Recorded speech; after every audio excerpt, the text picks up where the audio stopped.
ಶಿಷ್ಟಾಚಾರ ಉಲ್ಲಂಘನೆಯಿಂದ ಬಿಜೆಪಿ ಉಚ್ಚಾಟಿತ ಶಾಸಕ ಬಸನಗೌಡ ಪಾಟೀಲ್ ಬಿಜೆಪಿಗೆ ಮರಳಿ ಬರುವ ವಿಚಾರವಾಗಿ ಮಾಧ್ಯಮಗಳಿಗೆ ವಿಜಯಪುರ ಪಟ್ಟಣದಲ್ಲಿ ಪ್ರತಿಕ್ರಿಯೆ ನೀಡಿದ್ದು, ಇದು 3ನೇ ಸಲ ನನ್ನನ್ನು ಉಚ್ಚಾಟಿಸಿದ್ದಾರೆ. ಅಂದ್ರೆ ಒಟ್ಟು 18 ವರ್ಷಗಳವರೆಗೆ ನನ್ನನ್ನು ಬಿಜೆಪಿಯಲ್ಲಿ ತೆಗೆದುಕೊಳ್ಳಲೇಬಾರದು ಎಂದಿದ್ದ ಬಿಜೆಪಿ ಈಗ ನೋಡಿ 2 ತಿಂಗಳಲ್ಲಿ ಮತ್ತೆ ಮರಳಿ ನನ್ನನ್ನು ಪಕ್ಷಕ್ಕೆ ತೆಗೆದುಕೊಳ್ತಾರೆ. ಏನು ಮಾಡೋದು? ಇದು ಸೂಚನೆ ಅಲ್ಲ, ಹಾಗೇ ಇದೆ. ನಮ್ಮ ಶಕ್ತಿ ಮತ್ತು ವರ್ಚಸ್ಸು ಇದ್ರೆ ಎಲ್ಲರೂ ಕರೀತಾರೆ, ಇಲ್ಲ ಅಂದ್ರೆ ಅಪ್ಪಾಜಿ ಅನ್ನುತ್ತಾ ಅವರ ಕೈಕಾಲು ಹಿಡಿಯಬೇಕಾಗುತ್ತದೆ ಎಂದು ಪರೋಕ್ಷವಾಗಿ ಬಿಎಸ್ವೈ ಹಾಗೂ ವಿಜಯೇಂದ್ರ ವಿರುದ್ಧ ವಾಗ್ದಾಳಿ ನಡೆಸಿದರು.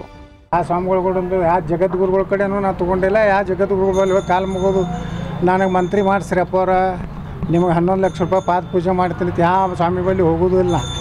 ನೋಡಿರಿ, ಆಗ ಏನು ಮಾಡ್ಯಾರೋ ತನಿಖೆ ಮಾಡಲಿಲ್ಲ. ನಾವೆಲ್ಲಿ ಬೇಡ, ಯಾವುದಕ್ಕೂ ನಾವು ತಕರಾರು ಮಾಡಿಲ್ಲ. ಸುಮ್ಮನೆ ಧರ್ಮಾಧಿಕಾರಿ ವೀರೇಂದ್ರ ಹೆಗಡೆ ಅವ್ರನ್ನ ಕುಟುಂಬ ಅವೆಲ್ಲ ಧರ್ಮಾಧಿಕಾರಿ ವೀರೇಂದ್ರ ಹೆಗಡೆ ಅವ್ರನ್ನ ಅಪಮಾನ ಮಾಡಬೇಕು, ಅವ್ರನ್ನ ಅಸಹ್ಯ ಮಾಡಬೇಕು ಅನ್ನೋದಿದ್ದರೆ ಅದಕ್ಕೆ ನಮಗೆ ಒಪ್ಪಿಗೆ ಇಲ್ಲ. ಏನು ಸತ್ಯದ ಹೊರಗೆ ಬರಲಿ.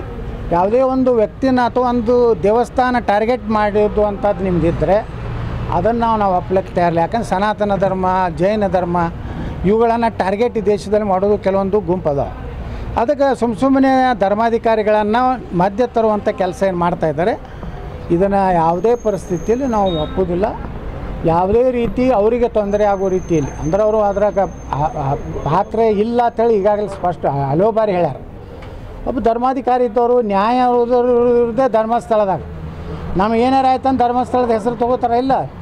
ಯಾಕೆ ತೊಗೋತಾರೆ? ಅಲ್ಲಿ ಹೋಗಿ ಮುಟ್ಟಿಬಿಟ್ರೆ ಖಲಾಸ. ಅವೇನಾರು ಸುಳ್ಳು ಹೇಳೋದಂದ್ರೆ ಅವ್ನು ಮುಗಿತತ್ತೆ ತಿಳ್ಕೊಂಡು. ರಾಜಕಾರಣದಾಗೂ ಒಬ್ಬ ಮುಟ್ಟಿ ಅದು ಮುಖ್ಯಮಂತ್ರಿ ಹುದ್ದೆ ಕಳ್ಕೊಂಡವ್ರು ಈ ರಾಜ್ಯದಾಗ. ಅದಕ್ಕೆ ಅವ್ರೇನು ತನಿಖೆ ಮಾಡ್ತಾರೆ ಮಾಡಲಿ, ಆದರೆ ಗುರಿ ಮಾತ್ರ ಒಂದು ಧರ್ಮದ ವಿರುದ್ಧ ಇರಬಾರ್ದು ಅನ್ನೋದೇ ನಮ್ಮದು ಆಗ್ರಹ.